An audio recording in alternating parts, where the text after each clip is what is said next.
It was over 10 years ago that Lara Croft raided her first tomb, and her subsequent adventures have taken her all over the world. Few of them have really managed to recapture the spirit of the original game, though. Last year's Tomb Raider Legend went some way to revitalizing the series, with a Lara Croft who looked a lot better, was more agile, and had a number of new gadgets in her backpack. Tomb Raider Anniversary, which is currently scheduled for release in May, is a remake of the original game that not only incorporates many of the features that were introduced in Legend, but which also adds a few of its own, as we discovered when we had an opportunity to play through the first few areas recently. You'll find plenty that's familiar in Anniversary if you played the original game, but just about everything has been enhanced or remixed, and there are plenty of opportunities to put Lara's new abilities to use, of course.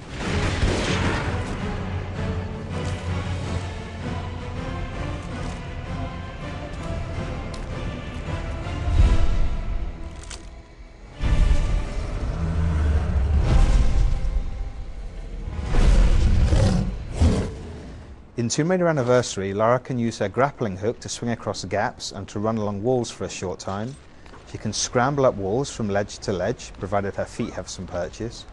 And anytime she's hanging onto something with only one hand, you'll have just a few seconds to hit the triangle button and prevent her from falling. The triangle button serves a similar purpose anytime Lara looks like she might lose her balance while perched atop a small column or pole, which is another new ability that comes into play a fair amount as you progress through the game and have to negotiate increasingly complex locations.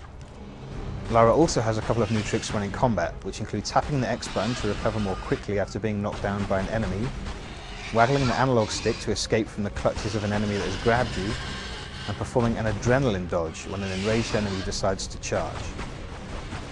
The adrenaline dodge is a refined version of the somewhat overpowered slow motion attacks that were introduced in Legend, and it makes for an interesting risk versus reward mechanic, since it can only be activated by quickly tapping the dodge button when an enemy's charge causes the screen to blur for a second or two. The dodge move also gives you an opportunity to pull off a headshot, although doing so requires split-second timing on the fire button. Like previous Tomb Raider games, Anniversary is very forgiving where Lara's gymnastics are concerned, making it easy for you to string together very impressive-looking combinations of moves.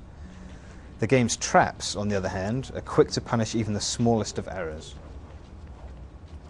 Arrows flying across corridors, huge swinging axes, rolling boulders, and collapsing rope bridges are among those that we've encountered already, along with a couple of scripted super action sequences that, like those in Legend, are quite cinematic and can only be passed successfully by hitting buttons in time with on-screen prompts. Puzzles involving the use of keys, levers and cogs serve as reminders that this game is closely based on the first of its kind, but there's no doubting that this is a new Lara Croft adventure, one that promises to make visiting locations like the Lost Valley, St. Francis Folly and the city of Carmoon a joy for newcomers and veterans alike. We look forward to bringing you more information on Tomb Raider Anniversary as soon as it becomes available.